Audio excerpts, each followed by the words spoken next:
kita bisa melanjutkan kajian tadabbur kita tentang surat Al-Fatihah. Dan Alhamdulillah pagi hari ini kita masuk ke ayat Iyyaka na'budu wa iyyaka nasta'in, ya, yang sama-sama artinya sudah sama-sama kita tahu, yaitu hanya kepadamu kami beribadah dan hanya kepadamu kami memohon pertolongan. Ayat ini mengingatkan tentang eh, pentingnya ibadah, ya, ibadah kepada Allah atau ibadah hanya kepada Allah Subhanahu wa Ta'ala, karena susunan kalimatnya itu ada kata yang didahulukan, ya, yang seharusnya nak buduka, ya, atau nak budu iyaka, atau nak buduka wa nasta'in bika.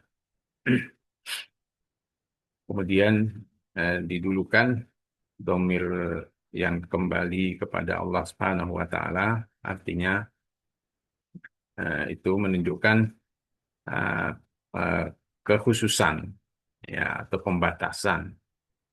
Sehingga diartikan hanya, ya, hanya kepadamu kami menyembah atau beribadah dan hanya kepadamu kami memohon pertolongan. Jadi didulukan haknya Allah, yaitu iyaka, kemudian baru disebutkan haknya manusia, ya. Karena memang seharusnya seperti itu. Karena itu ini memberikan arti kekhususan atau pembatasan bahwa ibadah itu hanya diberikan kepada Allah Subhanahu wa Ta'ala atau dilakukan kepada Allah Subhanahu wa Ta'ala. Dan eh, karena itu kan kalimat iya karena budu menunjukkan eh, tauhidul ibadah, atau tauhid uluhiyah, ya, mengesahkan ibadah kita, ya. Iyaka itu tauhid, ya, mema- mengandung arti mengesahkan Allah Subhanahu wa Ta'ala dalam hal ibadah, ya. Karena itu ini berkaitan dengan tauhidul uluhiyah, mengesahkan Allah dengan hanya menyembahnya saja.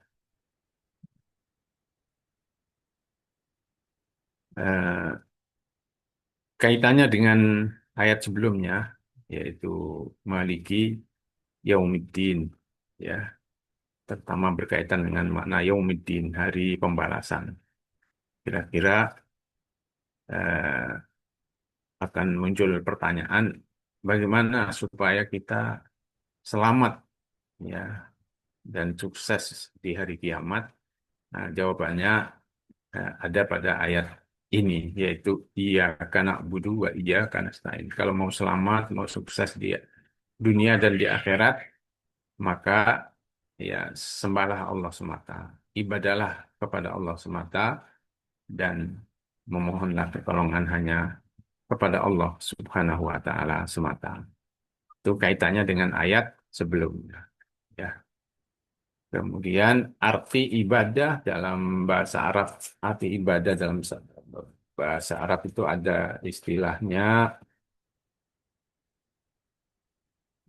ta'bid at-tariq, ya, atau tariq al-mu'abbad. Maksudnya jalan yang sudah diratakan, dimudahkan. Jadi ibadah itu adalah kira-kira secara bahasa, ibadah adalah satu pelaksanaan ritual atau ibadah yang kalau eh, dilaksanakan akan mempermudah kehidupan umat manusia yang beribadah. Itu yang pertama. Atau yang kedua, bahwa semua peribadatan yang diwajibkan oleh Allah itu semuanya mudah. Nah, itu eh, dari kata arti ibadah itu sendiri. Atau yang ketiga, Jalan yang sudah diratakan. Jalan itu kan mm, apa? Jalan itu dilempangkan, diratakan, direndahkan, jadi tidak nanjak-nanjak, tidak terjal gitu. Dan ibadah itu secara bahasa adalah merendahkan diri di hadapan Allah Subhanahu wa taala, menghinakan diri kita kepada Allah Subhanahu wa taala. Ya, dengan cara berrukuk, sujud, ya, kita rendahkan diri kita serendah untuk mendapatkan kemuliaan dari Allah Subhanahu wa taala. Dan manusia kalau merendahkan dirinya kepada Allah justru memperoleh kemuliaan. Tapi kalau manusia merendahkan kepada selain Allah justru memperoleh kehinaan. Itulah maka arti secara bahasa arti ibadah. Kemudian eh, yang berikutnya ya, arti ibadah yang dimaksudkan oleh Allah di dalam ayat ini karena ini ayat yang mewakili pentingnya ibadah. Ini tentu bukan hanya ibadah sholat saja, bukan hanya ibadah makhluk saja, tetapi ini lebih kepada arti sistem peribadatan, ya, an-nidham al-ibadi itu. Sistem yang sistem kehidupan yang berbasis ibadah kepada Allah kira-kira begitu. Ya, Allah membuatkan kepada kita satu sistem yang itu kalau kita jalankan semuanya, tatanan tentang rumah tangga, tentang bisnis, tentang kerja, tentang pendidikan, tentang kehidupan sosial, tentang bernegara, itu semua kalau kita laksanakan, itu akan mengantarkan kita kepada hamba yang bertauhid kepada Allah Subhanahu wa taala. Karena semua aturannya ya didasarkan pada aturan yang dibuat oleh Allah semata. Makanya iyyaka na'budu. Hanya kepadamu kami beribadah dalam seluruh aspek kehidupan kami ya Allah. Dalam kehidupan pribadi, kehidupan keluarga, kehidupan masyarakat, kehidupan negara, dalam bisnis, dalam apa saja. Jadi makna yang luas dari ibadah ini dia menjadi satu sistem, gitu. Sistem ilahi yang mengatur semua kehidupan hamba ini untuk eh, menghadirkan kebahagiaan bagi umat manusia. Nah, itu eh, makna ibadah karena sistem ibadah ini didasarkan pada tauhidullah, tauhidul uluhiyah, mengisahkan Allah Subhanahu wa taala. Karena itu hanya sistem inilah yang akan bisa membahagiakan umat manusia. Ya, hanya sistem yang bersumber dari Allah Subhanahu wa taala, sistem kehidupan ya, yang berbasis tauhidullah. Hanya sistem inilah yang akan mampu membahagiakan eh, umat manusia ini. Dan karena itu ini adalah sebuah sistem yang meliputi seluruh aspek aspek kehidupan. Ya, karena itu kemudian eh, ini dicantumkan oleh Allah di dalam surat Al-Fatihah ini. Surat yang diulang-ulang oleh setiap mukmin, setiap muslim dalam sholatnya ataupun di luar sholatnya supaya manusia atau muslim, setiap muslim itu ingat tentang pentingnya hal ini. Ya, tentu pentingnya kita menjalankan sistem kehidupan ini berdasarkan pada basis ibadah atau bertauhid pada Allah Subhanahu wa taala. Dan tentu semua sistem yang dibuat oleh Allah ini didasarkan pada ya bukan hanya mencerminkan kepatuhan, ketundukan kita kepada Allah, tapi juga memberikan kemaslahatan kepada manusia itu, pada orang yang beribadah. Jadi ada dua sisi dari sistem peribadatan yang ditetapkan oleh Allah Subhanahu wa taala ini. Pertama, mencerminkan kepatuhan, ketundukan eh, kita kepada Allah Subhanahu wa taala semata. Ya, semua peribadatan begitu. Ya, kenapa sholat subuh 2 rakaat, duhur 4 rakaat, kenapa wudhu tata caranya sudah ditetapkan. Nah, itu semua dalam rangka kita taat kepada Allah. Sudah nggak ada pertanyaan lagi. Kenapa wudhu caranya begitu? Ya, karena itu wujud dari ketaatan kita kepada Rasulullah Shallallahu Alaihi Wasallam yang diperintahkan oleh Allah kepada kita untuk mentaatinya. Kenapa sholat? Ya, karena memang Allah memerintahkan sholat. Kenapa 5 waktu? Ya, ya sudah kita taat. Nah, jadi ini makna cerminan dari ibadah yang pertama. Tetapi ibadah-ibadah yang kita lakukan ini juga ada aspek kemaslahatannya buat hamba. Ya. Ala bidzikrillahi tatmainnul qulub. Ada ketenangan misalnya. Ya, hamba yang dekat dengan Allah, yang senantiasa beribadah kepada Allah, dia akan mendapatkan ketenangan. Ya, aqimis sholata lidzikri. Tegakkan sholat lidzikri untuk mengingatku. Sedangkan ala bidzikrillahi tatmainnul qulub. Ya, sedangkan mengingat Allah itu termasuk lewat sholat itu akan memberikan ketenangan kepada manusia.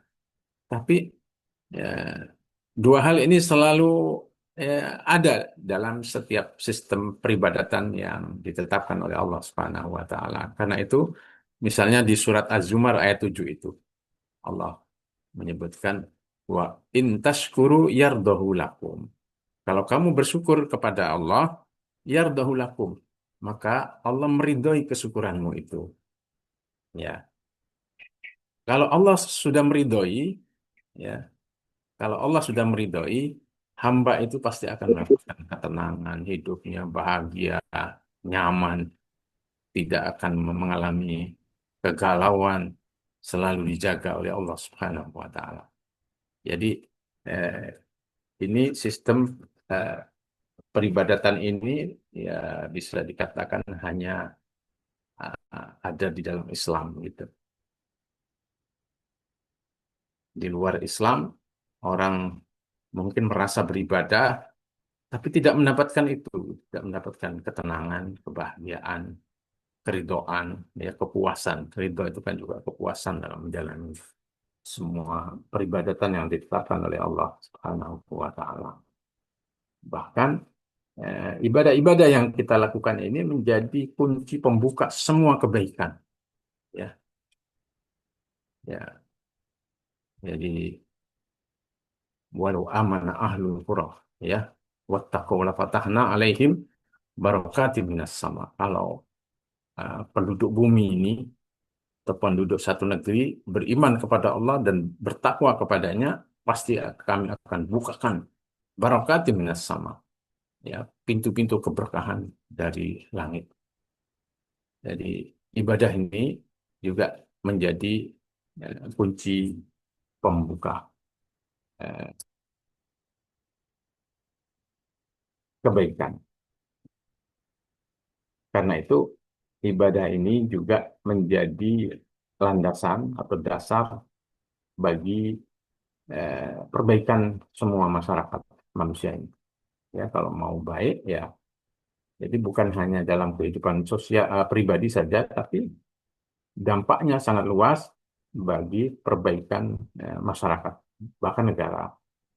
Ya, kita bisa lihat contohnya bagaimana di masyarakat Rasulullah SAW dan juga generasi berikutnya, di mana masyarakat Arab waktu itu menjadi masyarakat yang bahkan tidak dikenal oleh bangsa-bangsa lain sebelumnya, tapi dengan Al-Quran, dengan surat Al-Fatihah ini, mereka kemudian bangkit menjadi ya, umat yang tertata, umat yang maju, umat yang bisa memimpin dunia bahkan. Ya. Karena itu ya, ibadah ini atau sistem peribadatan ini ya, bisa didefinisikan sebagai ibadah itu menjadi agenda kehidupan ya bagi setiap Muslim. Ya, karena itu semua aktivitas yang dilakukan oleh seorang Muslim itu harus bernilai ibadah, karena dia ya ibadah itu harus menjadi agenda program harian ya setiap Muslim dalam hidupnya, supaya semua nilai apa yang dilakukannya itu punya nilai ibadah. Wa ma khalaqtul jinna wal insa illa liya'budun. Tidak aku ciptakan jin dan manusia kecuali liya'budun, untuk beribadah kepadaku, untuk menyembah. Jadi ibadah itu harus jadi agenda, ya agenda kehidupan ya umat umat manusia dalam seluruh aspek eh, kehidupannya ya. Kemudian yang berikutnya ya, bahwa ibadah itu merupakan jalan umat manusia untuk mencapai kemerdekaan yang hakiki. Manusia itu hanya bisa merdeka kalau dia beribadah kepada Allah. Kalau dia hanya beribadah kepada Allah, hanya menyembah Allah Subhanahu wa taala, dan kemudian dia akan menjadi pemimpin. Ya, sebagaimana disebutkan di surat Al-Anbiya ayat 72 ayat 3 ya. Wa ja'alnahum a'immatan yahduna bi amrina wa auhayna ilaihim fi'lal khairat. Ya. Wa iqamas shalah wa ita'az zakah wa kanu lana abidin. Wa kanu lana abidin. Karena mereka menjadi hamba-hamba Allah, ya, hanya menjadi hambanya Allah, maka mereka ja'alnahum a'immatan. Mereka menjadi para pemimpin. Kita lihat mayoritas sahabat tabi'in itu setelah masa Rasulullah SAW menjadi pemimpin semua, menyebar ke berbagai negeri, dan mereka menjadi pemimpin. Kenapa? Karena sebelumnya mereka menjadi abidin lillah, orang yang menjadi hamba-hambanya Allah. Jadi bukan hanya dalam pengertian ibadah sholat, ibadah mahdhah, tapi ibadah dalam pengertian yang umum tadi. Ibadah di sekolah, ibadah di pasar, ibadah dimanapun mereka berada, mereka itu sedang mencerminkan konsep ya, atau sistem peribadatan yang ditetapkan oleh Allah Subhanahu wa taala. Karena itu kemudian mereka menjadi pemimpin. Ya, kemudian wa auhayna ilaihi fi'lal khairat. Diberi inspirasi oleh Allah untuk melakukan berbagai kebaikan. Di mana ya, kita lihat dalam sejarah bagaimana inspirasi membangun peradaban yang di baik di masa Umayyah, Abbasiyah atau Andalusia, ya itu mereka dapat inspirasinya dari Allah, dari sistem peribadatan yang mereka tegakkan. Justru di saat Eropa masih ya belum mengenal belum mengenal tata cara mandi saja belum tahu, membuang kotorannya saja belum tahu, masih gelap. Ya, ya. Umat Islam sudah membangun peradaban yang sangat tinggi. Itu bagian eh, dari ini, ya, dari sistem peribadatan yang mereka terapkan, sehingga wa ukhaina ilaihim fi'lal khairat. Ya, manusia itu kalau betul-betul mencerminkan sistem peribadatannya kepada Allah Subhanahu wa taala, maka Allah akan memberikan inspirasi untuk melakukan berbagai kebaikan, membuat berbagai inovasi, kreativitas dan lain sebagainya. Jadi kalau umat Islam sekarang apa saja diimpor dari orang lain, dari Barat, dari Eropa, itu mencerminkan bukti atau tanda bahwa memang umat Islam ini belum mencerminkan diri sebagai abidin tadi itu, ya. Wa iqamas shalah wa ita'az zakah, menegakkan sholat dan menunaikan dia secara spiritual mereka baik, dan kemudian secara ekonomi ita'az zakah itu juga baik. Kenapa? Itu semua berbasis pada wa kanu lana abidin, dan mereka dahulu adalah orang-orang yang beribadah kepada kami, menjadi hamba-hamba kami. Karena itu Allah Subhanahu wa taala ya menempatkan ibadah ini pada posisi yang sangat tinggi. ya orang-orang yang mencerminkan sistem peribadatan dalam seluruh aspek kehidupannya atau tauhid, ya tauhidullah, tauhidul ubudiyah, nah, itu menempati posisi yang sangat tinggi. Ya, ya. Ini misalnya disebutkan oleh Allah dalam surat An-Nisa ayat 172. Ya, Allah menjadikan manzilatul ubudiyah, ya, makom ubudiyah itu makom penghambaan kepada Allah, ya, itu menjadi kedudukan yang sangat tinggi, ya. Bahkan menjadi kedudukan para rasul, malaikat, dan hamba-hambanya yang dicintainya.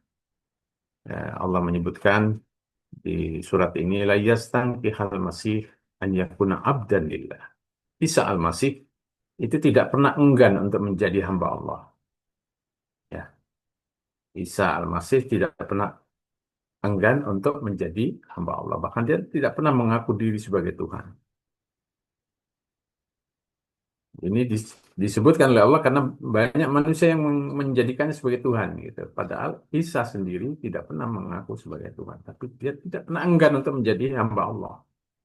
Walal malaika al muqarrabun juga tidak malaikat yang posisinya sangat dekat dengan Allah. Mereka eh, bahkan dalam beribadah kepada Allah, dalam mencerminkan penghambaannya itu tidak pernah membangkang, tidak pernah bahkan tidak pernah letih, tidak pernah lelah dalam mewujudkan kehambaannya kepada Allah Subhanahu wa taala. Ya.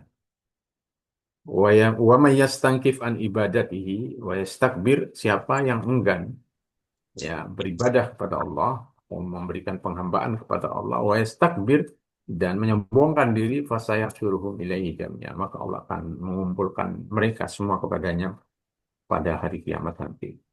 Ya. Kemudian di yang kedua di surat Maryam ayat 30 itu, perkataan yang pertama kali dikatakan oleh Nabi Isa ketika masih dalam gendongannya Maryam yang baru saja lahir, yang harusnya belum bisa berbicara tapi dibuat oleh Allah bisa berbicara karena untuk membela ibunya yang dituduh berbuat mesum dan lain sebagainya oleh sebagian masyarakat, karena ini kelahirannya lewat mukjizat yang luar biasa. Nah, kalimat pertama kali yang diucapkan oleh Nabi Isa ketika masih dalam gendongan bayi itu adalah mengatakan, Inni Abdullah atani Allahul kitab wa ja'alani nabiyya. Sesungguhnya aku adalah Abdullah, hamba Allah. Jadi penghambaan ini yang disebutkan pertama kali oleh Nabi Isa. Allah memberi Alkitab dan menjadikan aku sebagai nabi. Bahkan sebelum menyebut wajah alin nabiya, Nabi Isa menyebut status dirinya itu sebagai hamba hamba Allah Subhanahu wa taala. Begitu juga Allah menjadikan sifat-sifat terpenting dari orang-orang yang dekat kepada Allah dan mereka kemudian menjadi ibadur Rahman di dunia ini, ya, itu menyebutnya dengan ibadur Rahman, ya, wa ja'alul malaika alladzina hum ibadur Rahman inasa, dan mereka orang-orang musyrik itu menjadikan malaikat yang notabene adalah ibadur Rahman itu eh, menjadi menuduhnya sebagai berjenis kelamin perempuan. Kemudian di surat Al-Insan ayat 6, ya, Allah juga menyebut hamba-hamba yang mendapatkan penghargaan, ya, dengan minum dari mata air di surga yang tentu karena istimewa ini disebutkan oleh Allah. Wa ainain yashrabu ibadullah yufajjirunaha tafjira. Dan mata air yang diminum oleh ibadullah, ya, oleh hamba-hamba oleh hamba-hamba Allah. Ini dalam rangka menyebutkan posisinya yang sangat tinggi, karunia yang sangat besar Semua karunia itu karena mereka dulu di dunia menjadi ibadullah. Ya. Kemudian Allah menyebutkan sifat Nabi kita Muhammad ketika diisrakan, ya, diisra dan mi'rajkan itu, ya, atau diisrakan ya, dengan sifatnya ya, abdi. Subhanalladzi asra bi abdihi. Nah, padahal ini dalam posisi eh, yang sangat dekat dengan Allah Subhanahu wa Ta'ala. Karena itu ya kedudukan ibadah ini ya sangat tinggi, sangat penting di sisi Allah Subhanahu wa Ta'ala. Ya. Dan ibadahnya ya tentu ibadah yang dibatasi, ya, ibadah yang khusus hanya kepada Allah Subhanahu wa Ta'ala. Itu sisi yang pertama dari iyyaka na'budu. Kemudian yang kedua, wa iyyaka nasta'in. Ya. Dan hanya kepadamu kami meminta atau memohon pertolongan. Ya. Atau al-isti'anah billah istilahnya. Memohon pertolongan kepada Allah Subhanahu wa Ta'ala. Ya.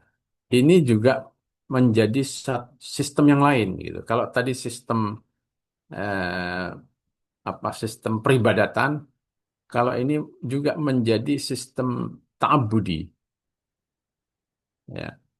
Tadi sistem peribadatan yang ini menjadi sistem ta'abudi melalui ya, satu perbuatan yaitu meminta pertolongan hanya kepada Allah Subhanahu wa Ta'ala. Yang di antara tujuan utamanya, ya, di antara tujuan utamanya itu untuk menunjukkan bahwa manusia ini sangat memerlukan Allah Subhanahu wa Ta'ala. Karena manusia hamba ini lemah, sehingga dia memerlukan pertolongan Allah Subhanahu wa Ta'ala. Maka kemudian di sini iyyaka na'budu wa iyyaka nasta'in. Kalau terkait dengan ibadah, ya, hanya kepada Allah Subhanahu wa Ta'ala. Tapi nanti terkait dengan isti'anah, itu ada ya, aspek lain yang dibolehkan oleh Allah Subhanahu wa Ta'ala ketika hamba ini eh, sangat memerlukan pertolongan eh, hamba yang lain. Ya. Karena itu eh, yang pertama bahwa sifat memerlukan Allah itu menjadi sifat yang melekat pada manusia. Ya. Jadi sifat memerlukan pertolongan Allah itu adalah sifat yang melekat pada manusia. Ya. Dalam hal makan, minum saja. Coba perhatikan.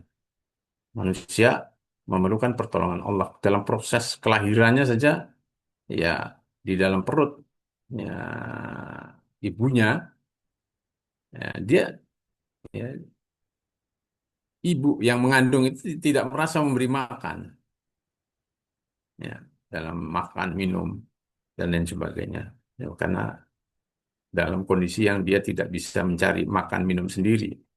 Maka ini menunjukkan bahwa ya, manusia itu punya sifat yang melekat, yaitu senantiasa memerlukan pertolongan Allah Subhanahu wa Ta'ala. Nah, itu isti'anah billah, memohon pertolongan kepada Allah, itu menjadi sarana atau media untuk menolong eh, jiwa yang memerlukan Allah tadi itu. Ya, supaya ya manusia bisa menjalani kehidupannya, ya, baik bahkan eh, setelah manusia dewasa, setelah manusia besar, atau setelah manusia eh, disebut sebagai apa? disebut oleh sebagian orang sudah sampai pada tahapan mandiri, padahal sebelumnya tidak mandiri juga. Ya, hanya sebutan manusia saja, manusia sudah mandiri gitu. Tapi pada hakikatnya dia tidak akan pernah bisa mandiri secara mutlak, ya, secara sepenuhnya. Ya.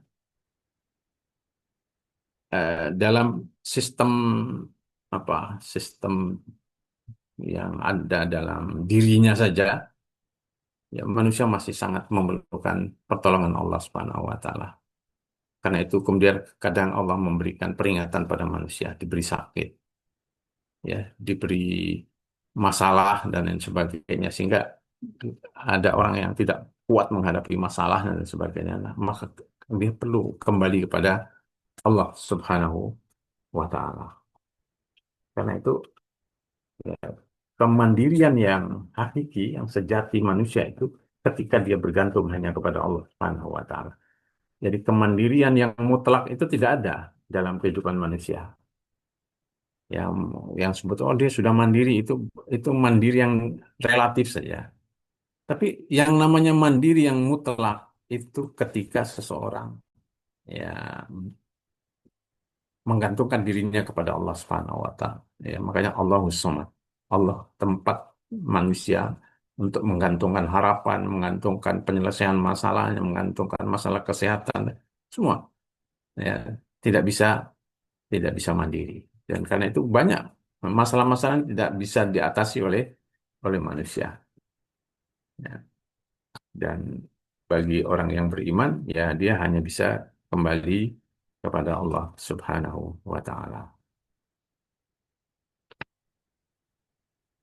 Nah, arti lain dari iya kana budu atau wa iya kana stain itu, ya, s- dia, ketika seseorang menyadari bahwa dirinya lemah dan dia memerlukan bantuan Allah Subhanahu wa taala dalam semua aspek kehidupan ini, kemudian, kalau dia menyadari ini maka dia akan terbebas dari sifat yang sangat berbahaya bagi manusia, yaitu sifat ujub dan takabur.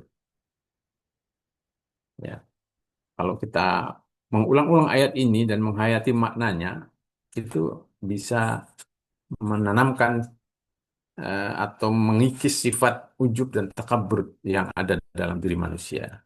Walaupun, kata, sebagian ulama, setiap manusia itu, ya, tertanam dalam dirinya sifat ujub gitu atau takabur. Apalagi, eh, ketika dia mendapatkan,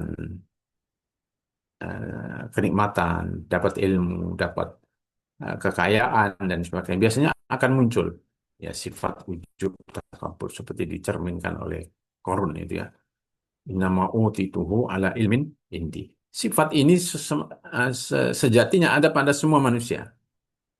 Dan kapan dia muncul? Ketika dia muncul ketika dia mendapatkan satu kesuksesan. Mungkin terdetak dalam hatinya ada ini karena usahaku, karena prestasiku, karena kepintaranku, karena usaha perjuanganku. Nah, ketika, hal-hal seperti itu muncul dalam diri, ingatkan dengan iya karena budu wa iya kan stain, bahwa manusia ini, ya, tanpa pertolongan Allah tidak bisa menjadi apa-apa. Ya, karena itu dalam kehidupan ini, eh, seringkali kemudian Allah memperlihatkan, ya, orang yang tadinya sukses kemudian, jatuh. Ya, orang yang dulunya jadi apa sangat pintar, ya, kemudian di masa tuanya berubah jadi, ya, kadang jadi pikun, jadi, ya, penyakitan, lupa ingatan dan lain sebagainya. Itu untuk mengingatkan kita semua supaya seseorang tidak, ya, apa, merasa, bisa, semua prestasinya itu karena usaha yang dilakukannya.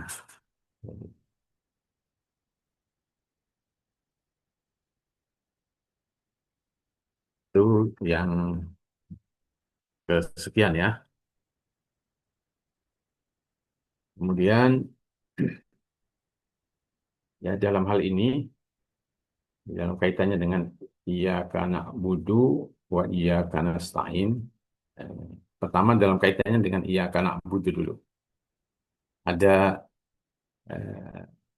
atau iya karena berdua iya kan stain dua-duanya.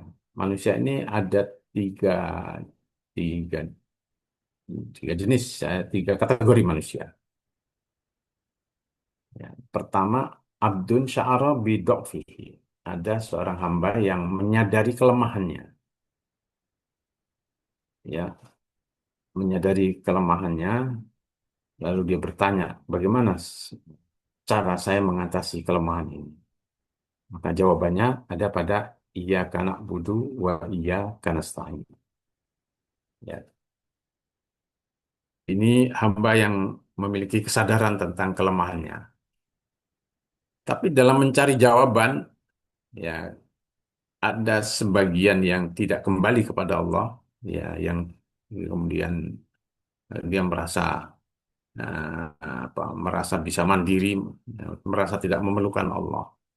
Tapi sebagai mukmin, ya kita menemukan jawaban itu pada iyyaka na'budu wa iyyaka nasta'in. Untuk mengatasi kelemahan manusiawi ini, manusia hanya punya satu jalan, yaitu iyyaka na'budu wa iyyaka nasta'in. Kemudian yang kedua ada hamba yang ya merasa ujub, ya merasa ujub dengan ibadah yang dilakukannya.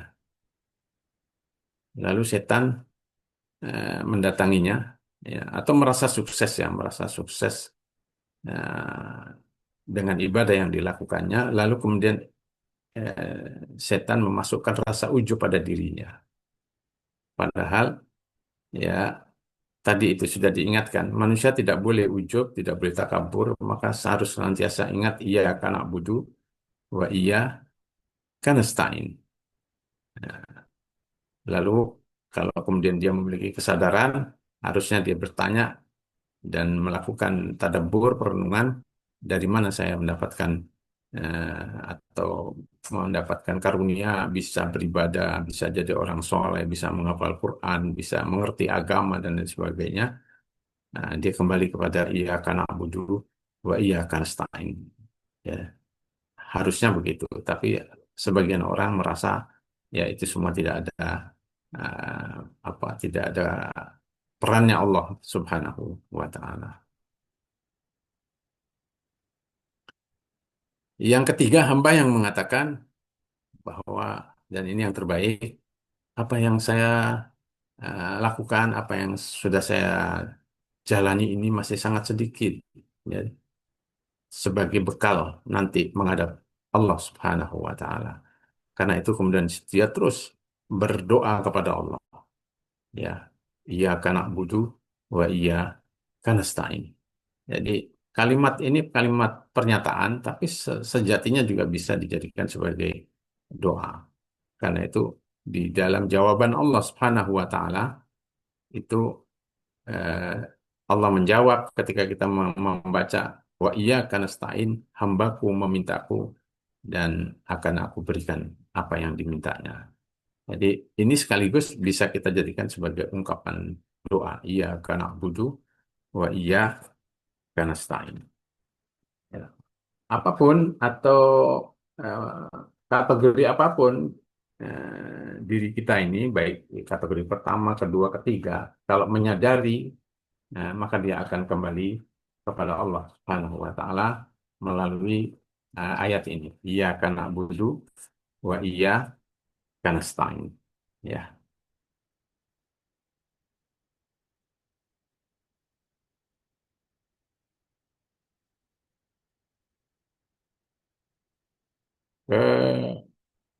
Kemudian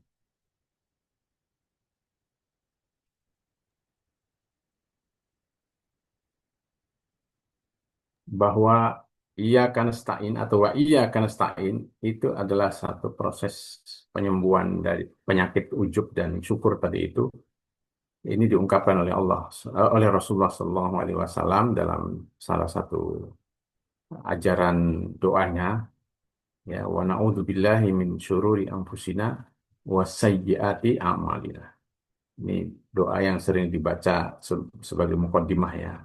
Wa na'udzubillahi min syururi anfusina wa min sayyiati a'malina. Maka ketika kita membaca Ya, ayat iya karena wa iya karena stain itu harusnya terbersit doa untuk eh, membersihkan diri dari sururi anfusina, ya, keburukan diri kita ini dan juga keburukan amal perbuatan kita.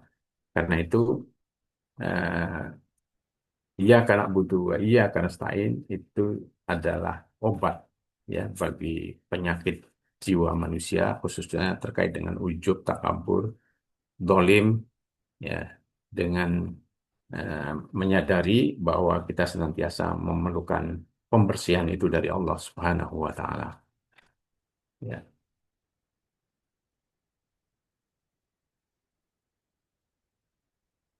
Arti lain atau arti yang tersirat dari wa iyyaka nasta'in, ya, innahu yakni al isti'ana al hakikiyah biman lahu mulkus samawati wal ard. Ya, berarti kita itu meminta tolong kepada zat yang menguasai seluruh langit dan bumi ini. Nah, ketika kita menyadari ini, kita akan tenang gitu. Karena kalau kita tahu bahwa orang yang kita mintai pertolongan itu maha kuasa, bisa melakukan segalanya, ya, maka jiwa kita ini akan tenang. Kepada manusia saja, kalau kita tahu dia dia misalnya katakanlah kita punya paman atau orang tua jadi panglima TNI misalnya, atau jadi Kapolri misalnya, atau em, punya jadi direktur apalah itu di perusahaan, ya, atau jadi menteri, kemudian kita memerlukan bantuannya, pasti kita merasa tenang, akan sukses, akan berhasil apa yang akan saya mintakan ini karena punya hubungan yang dekat. Nah, kepada Allah Subhanahu wa taala kalau kita meyakini dan mengetahui bahwa Allah itu ala kulli syai'in qadir, maka ketika minta pertolongan kepada Allah kita akan merasakan ketenangan itu dan yakin bahwa permintaan pertolongan kita pasti akan sukses, ya. Kemudian wa iyyaka nasta'in juga yakni at-taharrur, ya, an an tudilla dzataka lin nafsil ammarah bisu. Ya. Bacaan kita tentang ayat ini wa iyyaka nasta'in itu berarti kita harus membebaskan diri kita dari eh, apa? Dari menghinakan diri kepada jiwa yang al-ammarah bisu, ya, atau terbebas dari perintah-perintah jiwa yang selalu memerintahkan keburukan itu. Nah, itu arti lain dari kalimat wa iya kanastain. Atau takni tahqiqal istiqlal al-haqiqi anil isti'anah bi ayyi makhlukin aw fardin siwallah. Atau mencapai kemerdekaan yang hakiki atau kebebasan, kemerdekaan yang hakiki dari minta tolong kepada makhluk. Ya.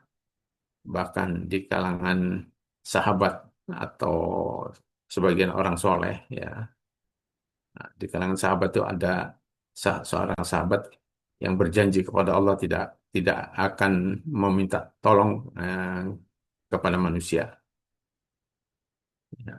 Sampai ketika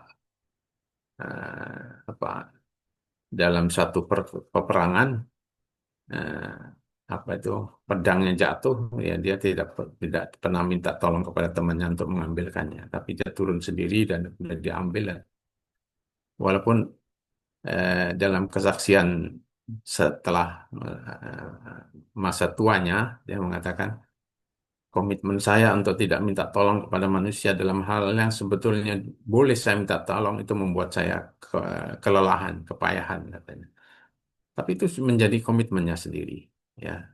Walaupun nanti kita akan bahas ternyata, ya, isti'anah hanya eh, kepada Allah itu hanya berkaitan dengan hal-hal yang eh, hanya Allah yang bisa melakukannya. Tapi berkaitan dengan hal-hal yang bisa dilakukan oleh manusia, ya itu tidak dilarang. Karena itu eh, kalau berkaitan dengan masalah rezeki, kita tidak boleh ya meminta tolong kepada selain Allah Subhanahu wa taala. Ya dengan datang ke oh, orang mengatakan tolong saya rezeki saya tergantung pada Bapak dan lain sebagainya. Saya tolong lamaran kerja saya diterima dan lain sebagainya. Karena itu masalah rezeki. Ya, maka kita tidak boleh minta tolong dengan bahasa seperti itu. Atau masalah kesehatan dan sebagainya. Dokter, tolong obati saya. Kalau tidak dokter, saya tidak akan bisa sembuh dan lain sebagainya. Nah, hal yang seperti ini eh, itu masuk dalam kategori makna yang pertama. Tidak boleh kita minta pertolongan kepada selain Allah Subhanahu wa taala. Yang kedua, berkaitan dengan hal-hal yang masuk dalam kategori yang bisa dilakukan oleh manusia. Ya, minta tolong mengambilkan sesuatu, minta minta tolong minjem uang dan lain sebagainya itu kan hal yang bisa dilakukan oleh manusia. Maka itu tidak dilarang oleh eh, Allah Subhanahu wa taala. Ya,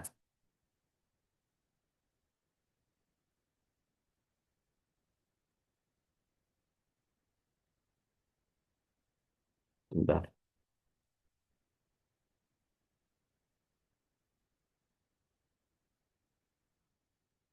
Kemudian berkaitan dengan penjelasan secara bahasa, ya, secara bahasa iya kan wa iya karena stain, ya.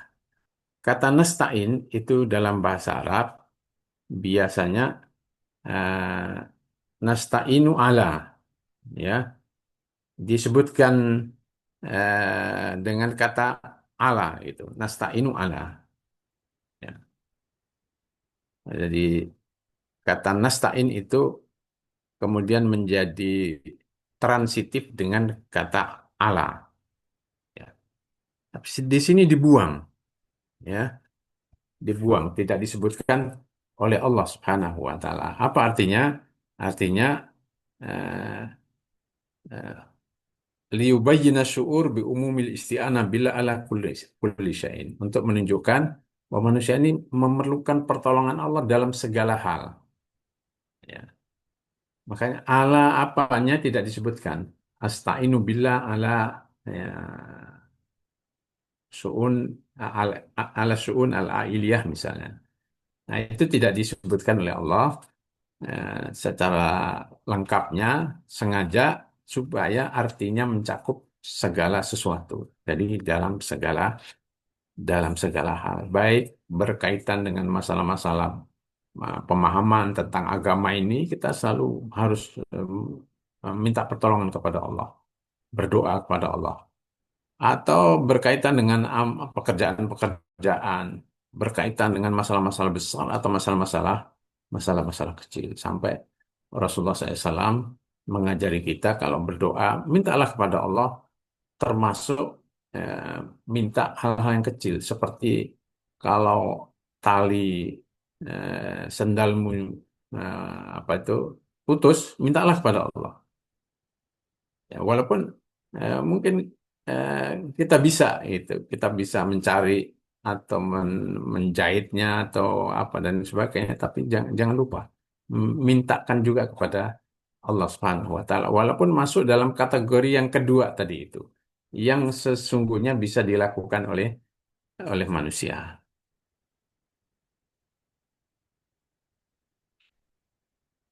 Kemudian isti'anah ini memohon pertolongan kepada Allah ini menggambarkan bentuk ibadah yang paling indah katanya, ya, kata seorang penulis. Ya, pertama menunjukkan kelemahan hamba itu sendiri. Ya, kalimat wa iya karena ini itu menunjukkan ya kelemahan sang hamba itu sendiri. Yang kedua menunjukkan bahwa hamba itu sangat atau senantiasa memerlukan rahmat Allah Subhanahu wa taala. Di samping menunjukkan kelemahan, tapi sekaligus ayat itu yang ketika kita baca, kita ada arti, ya Allah, saya sangat memerlukan rahmatmu. Itu. Karena itu, eh, nasta'in ini menunjukkan isti'anah qalbiyah. Ya, nasta'in itu menunjukkan bahwa kita memerlukan pertolongan, ya, dari hati gitu. Rasa atau kesadaran itu muncul dari dalam hati kita. Ya. Jadi kita meminta pertolongan itu harus betul-betul eh, berangkat dari hati kita. Yang kedua berupa isti'anah tasyri'iyah, minta pertolongan kepada Allah dengan melaksanakan syariatnya. Jadi eh, seperti kita dilarang pergi ke dukun kalau menghadapi masalah, pergi ke tukang sihir dan lain sebagainya. Nah, itu namanya isti'anah tasyri'iyah.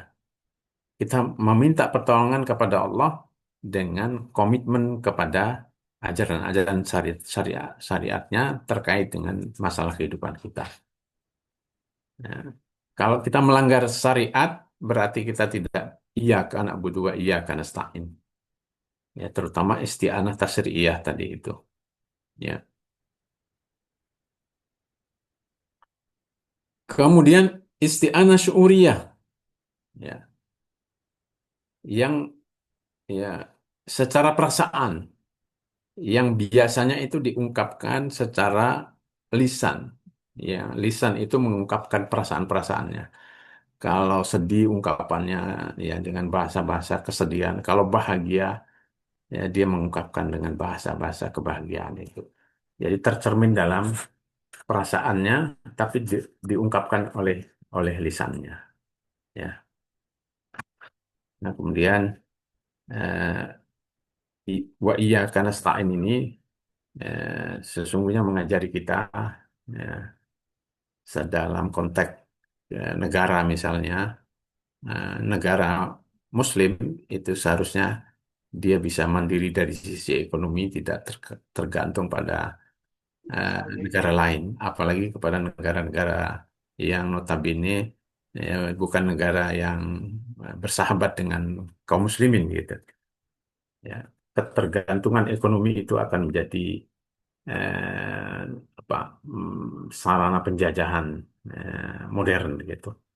Kita bisa lihat bagaimana negara-negara Muslim saat ini masih menjadi ya jajahan negara-negara maju, masih bergantung dalam persenjataan saja.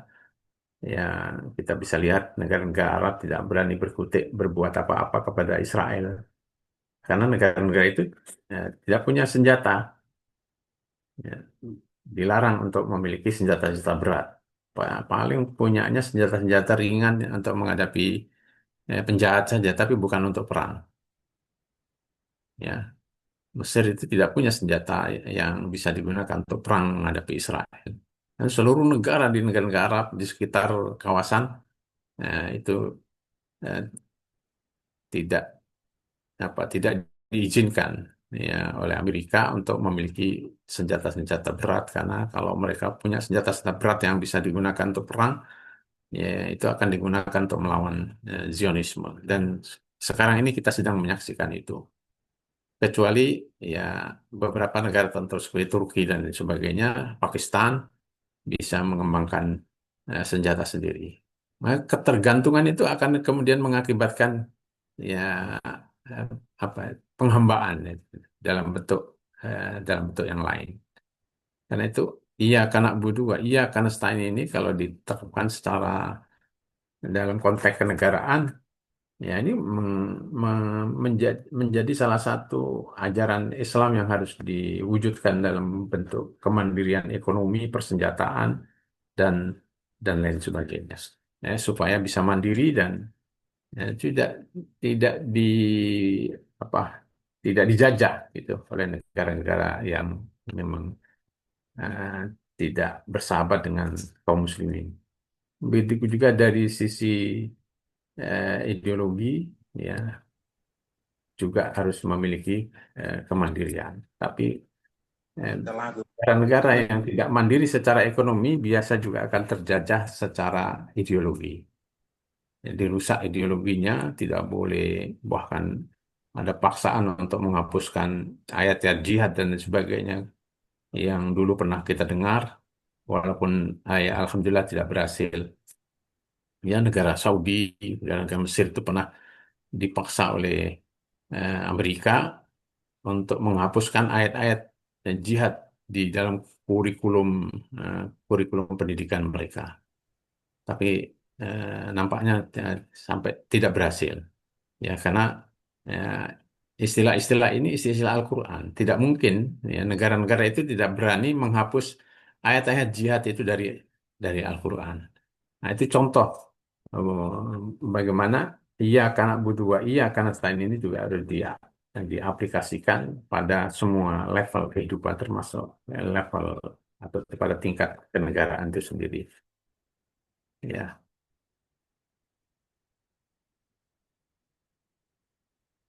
Nah, kemudian yang terakhir, kenapa lafaz iyaka itu diulang?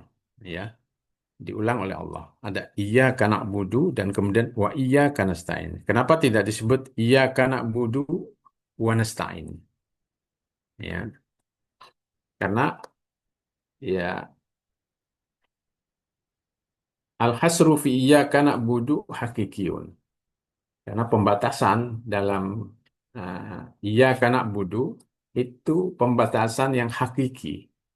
Nah, memang memang apa tidak ada eh, tidak ada celah lain dalam hal ibadah tadi.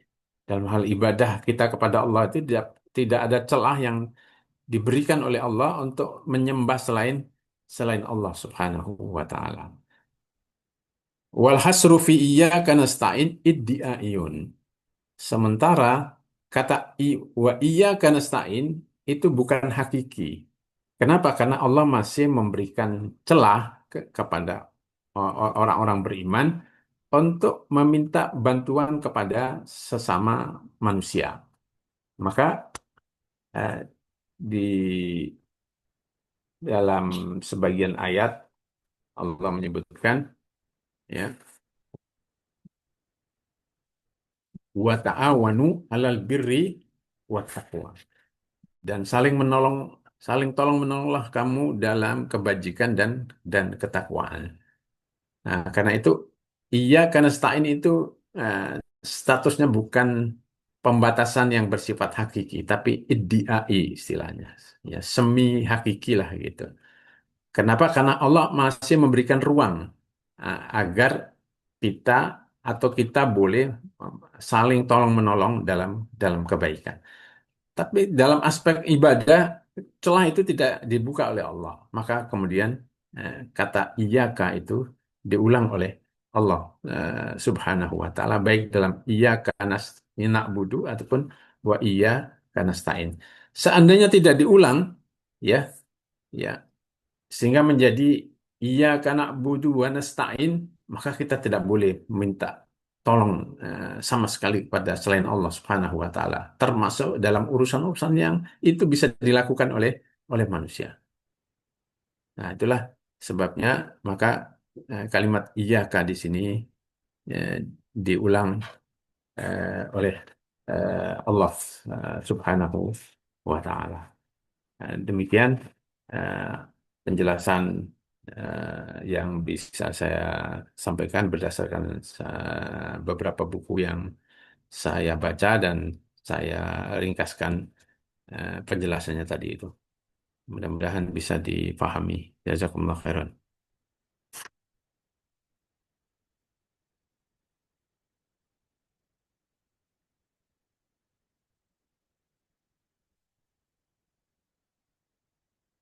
Silakan, Mbak.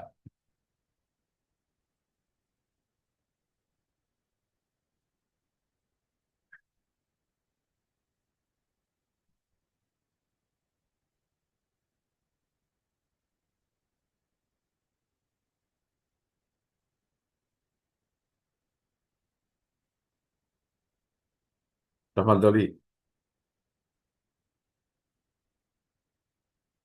Anda tanya jawab, silakan.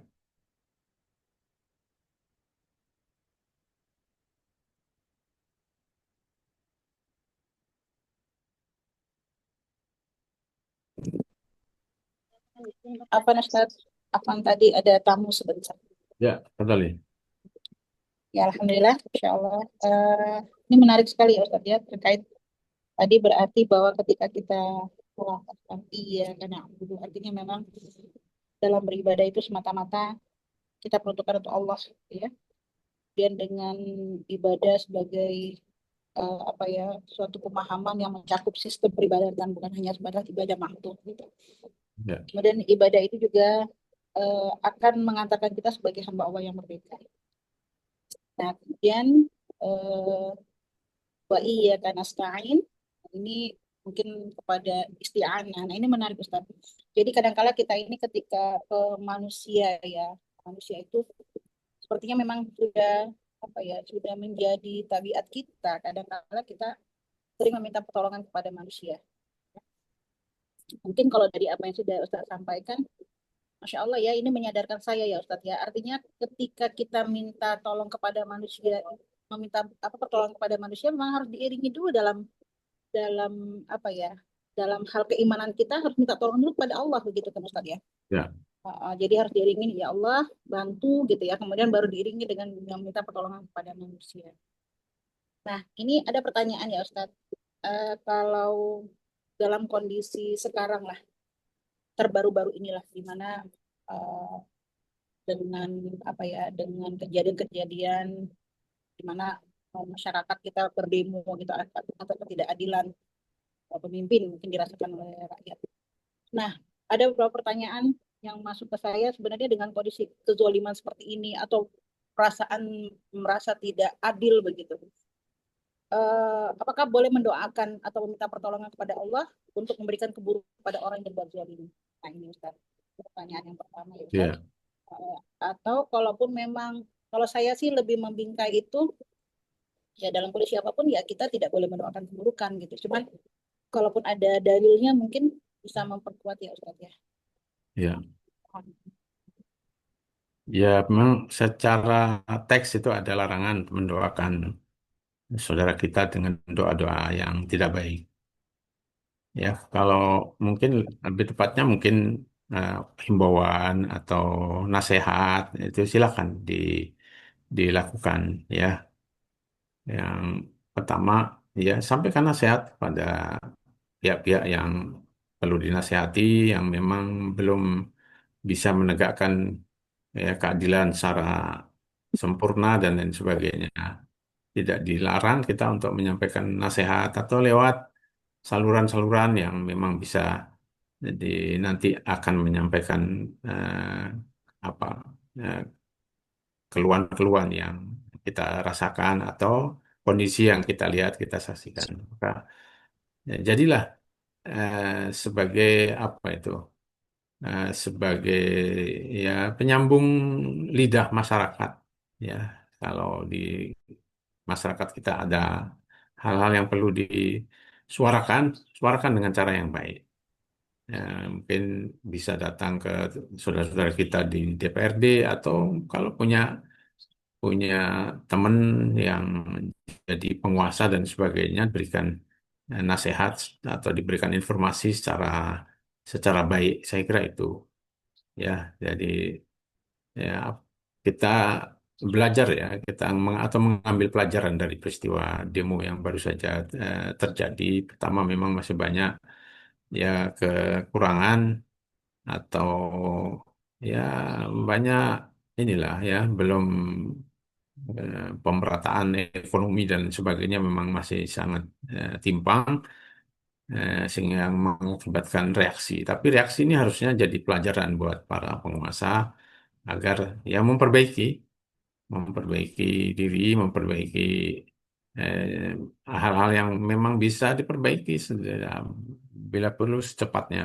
ekonomi, sarana apa sarana pendidikan di berbagai daerah itu Masya Allah. Beberapa bulan yang lalu kita lihat kalau nggak salah di Sumatera Barat ya ada ada apa itu, apa namanya, ibu-ibu yang jadi perawat itu apa, bidan ya, bidan untuk menolong bayi aja ya, dia harus berenang dan sebagainya. Itu kan saran-saran yang ya Allah di negeri ini masih ada seperti itu kan, sangat ini ya, ironi gitu. Negeri yang kaya raya tapi ada anak-anak kita yang eh, kalau mau sekolah dia harus nyebrang basah-basah, nyebrang sungai dan lain sebagainya. Hal-hal yang seperti ini.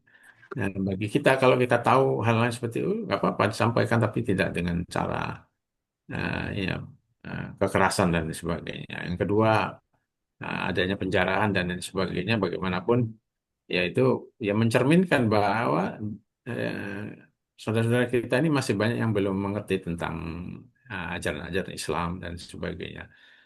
Ya, ini pelajaran buat kita, kita semua harus mengencarkan dakwah ya, dakwah Islam ini kepada semua orang. Dan ini bukan tanggung jawab Ustadz, Mubalik, dan kiai, ulama, dan sebagainya, tapi tanggung jawab kita semua. Ya, tanggung jawab kita semua terjun mendekati masyarakat, memberikan memberikan edukasi, memberikan penyadaran bagaimana ajaran Islam ini mengajarkan gitu. Kalau menginginkan perbaikan, apa yang harus dilakukan dan lain sebagainya. Saya kira itu ya, ada pelajaran penting dari demo yang baru saja kita eh, lihat dan kita saksikan. Kita harus menyadari masih banyak kekurangan. Dan ini demo ini kan cermin dari kondisi yang ada. Ya, jadi ada situasi yang tidak baik-baik saja yang perlu kita perbaiki semuanya dari sisi pendidikan, dari sisi agama, dari sisi sosial, ekonomi, ya politik, keadilan dan lain sebagainya. Saya kira itu semua tanggung jawab kita semua. Ya, saya kira itu jazakillah. Eh, Mohon Ustadz, ini ada pertanyaan. Apakah boleh, gitu? Apakah boleh kita, bukan, apakah berdosa ketika kita mendahulukan meminta pertolongan kepada manusia daripada mendahulukan? Eh, Tergantung pada tadi itu permasalahannya. Ya, kalau permasalahan terkait dengan hanya bisa dilakukan oleh Allah, ya tidak boleh kita minta pertolongan kepada manusia. Yang kedua, kalau itu berkaitan dengan hal-hal yang bisa dilakukan oleh manusia, ya, secara etikanya harus mendahulukan kepada Allah terlebih dahulu. Karena tadi itu, seperti tadi dikatakan, kita meminta pertolongan kepada manusia dan tidak boleh bergantung pada manusianya itu sendiri. Kita usaha, tapi setelah usaha tidak boleh bergantung pada usaha kita. Tetap ya la haula wala quwata illa billah. Bukan karena misalnya kita usaha, usaha datang ke dokter berobat, tapi kita jangan bergantung pada obat bahwa obat ini pasti akan menyembuhkan. Enggak. Obat itu hanya usaha saja. Sama minta tolong kepada orang juga jangan kemudian berharap orang itu bisa membantu kita dan sebagainya. Seringkali eh, apa eh, banyak orang yang kemudian tidak sesuai dengan harapan kita gitu. Nah, yakinilah boleh ya kita minta tolong pada orang, tapi tidak berharap sepenuhnya atau bergantung sepenuhnya kepada orang itu. Itu kita yakini sebagai salah salah satu usaha saja yang memang diperintahkan oleh Allah Subhanahu wa taala. Kadang ya, kadang dan ini sering saya ah, rasakan, saya alami gitu. Kadang Allah eh, apa untuk memberikan sesuatu kepada kita itu Allah mewajibkan kita untuk melakukan usaha. Kadang usaha ya seininya saja gitu. Yang penting usaha. Contoh kasus misalnya Maryam ya, Maryam binti Imran itu ya, Allah perintahkan untuk menggoyang ini saja itu, untuk menggoyang pohon korma itu. Dan Allah memerintahkan kepada Maryam untuk melakukan usaha, tapi usaha yang paling lemah gitu. Apa apa apa apa hikmahnya? Ya, hikmahnya kata sebagian ahli tafsir, kenapa Allah memerintahkan Maryam untuk melakukan usaha yang paling lemah? Kan tidak mungkin menggoyang pohon kurma yang kokoh begitu, gitu. Ya, supaya Maryam dan kita semua yang membaca kisahnya menyadari bahwa apapun usaha kita, kalau Allah izinkan bisa terjadi. Selemah apapun usaha yang kita lakukan, tapi harus melakukan usaha. Maka yang mengabulkan hasil itu adalah Allah Subhanahu wa taala. Sama Nabi siapa? Nabi Ayub ya. Ya. Setelah menjalani penyakitnya sekian lamanya dalam dalam sebagian buku tafsir itu disebutkan selama 16 tahun atau hampir 20 tahun. Dan beliau tidak mau memohon kesembuhan kepada Allah karena malu. Ya, 20 tahun diberi kemewahan, diberi kenikmatan oleh Allah, tapi diuji baru 16 tahun. Wah, dalam tafsir disebutkan istrinya mendesak. Kamu ini seorang nabi, kenapa nggak segera? Nggak, saya malu katanya. Dan ketika tenggat waktu itu tiba, berdoa kepada Allah dengan bahasa yang halus. Rabbi inni massaniyad durru wa anta arhamur rahimin. Tapi untuk memberikan kesembuhan, Allah itu memerintahkan satu usaha. Usaha yang sangat lemah, tidak ada kaitannya dengan ya apa dengan kesembuhan itu sekian persen lah gitu. Bukan usaha yang sangat kuat untuk bisa sembuh.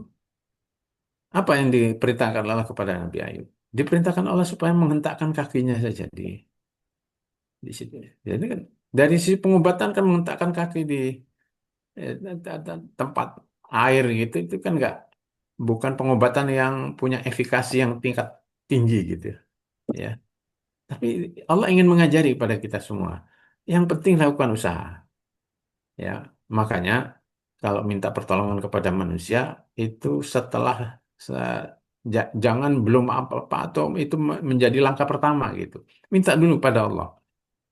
Minta dulu pada Allah, kemudian lihat kalau memang ini masuk kategori yang kedua yang boleh kita minta tolong kepada selain Allah ya karena tidak terkait dengan apa hak prerogatifnya Allah Subhanahu wa taala, nah, baru kemudian itu dilakukan.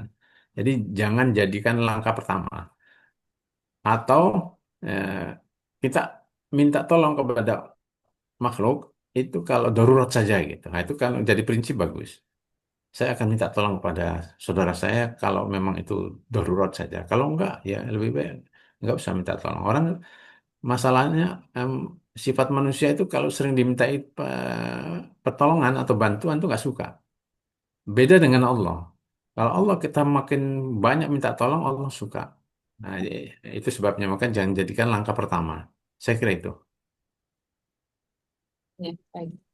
Ini karena mungkin konteksnya kita sebagai hamba gitu ya Ustadz ya. Jadi memang Ya, sebaiknya kita ya karena sebagai hamba ya mintanya kepada Allah. ya.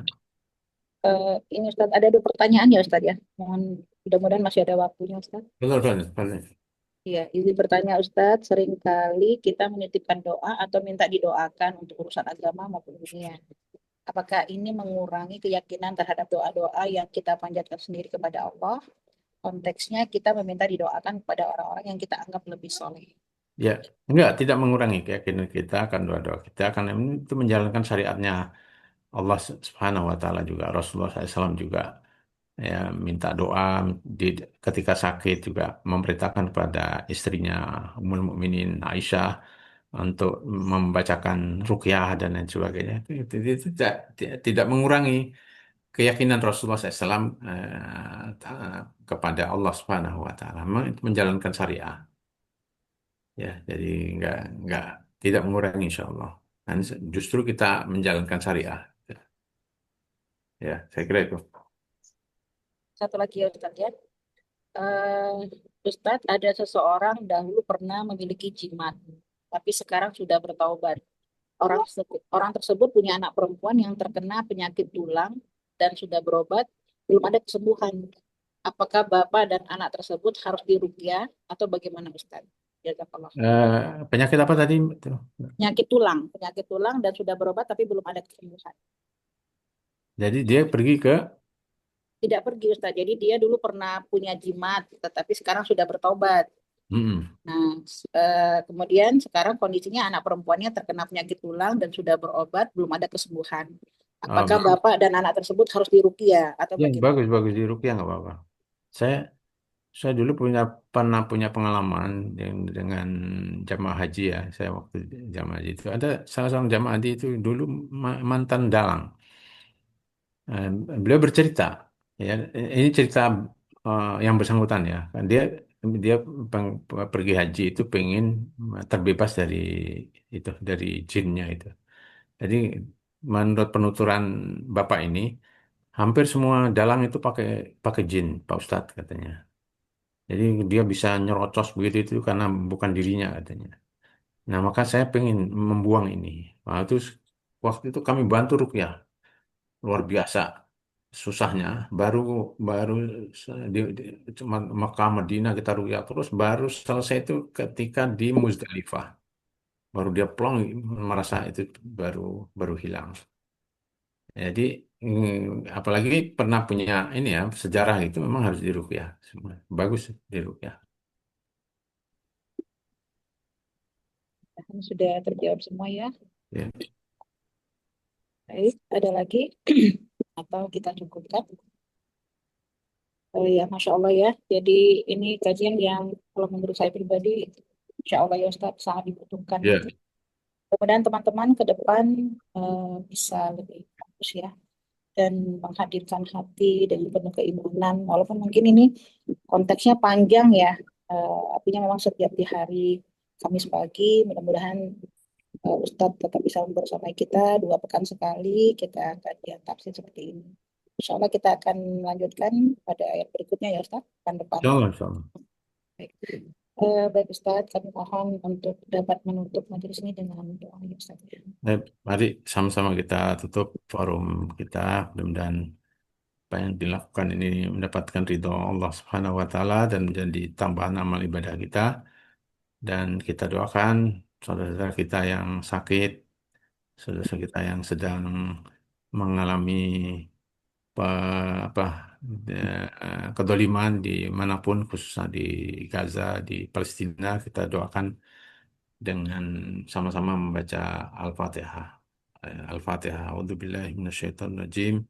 Bismillahirrahmanirrahim. Alhamdulillahirabbil alamin. Ar-Rahmanir-Rahim. Maliki yaumiddin. Iyyaka na'budu wa iyyaka nasta'in. Ihdinas siratal mustaqim. Siratal ladzina an'amta 'alaihim ghairil maghdubi 'alaihim waladdallin. Amin. Allahumma shalli ala sayidina Muhammadin wa ala alihi wa sahbihi ajmain.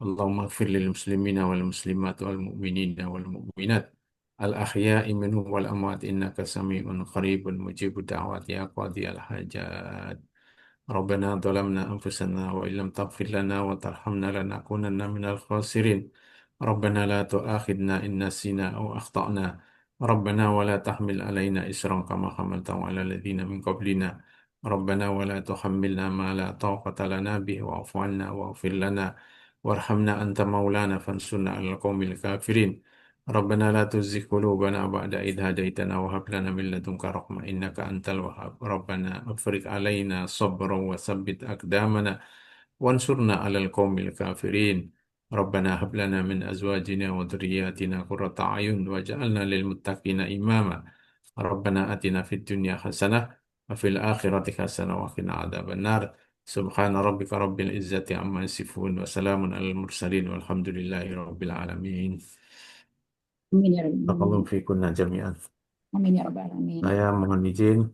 Ya, Ya kalau Ustadz, jazakallah khair. Semoga menjadi amal jariah Barakallahu bagi fikun. Ustadz. Ya Ustadz. Amin. Fi amanillah Ustadz.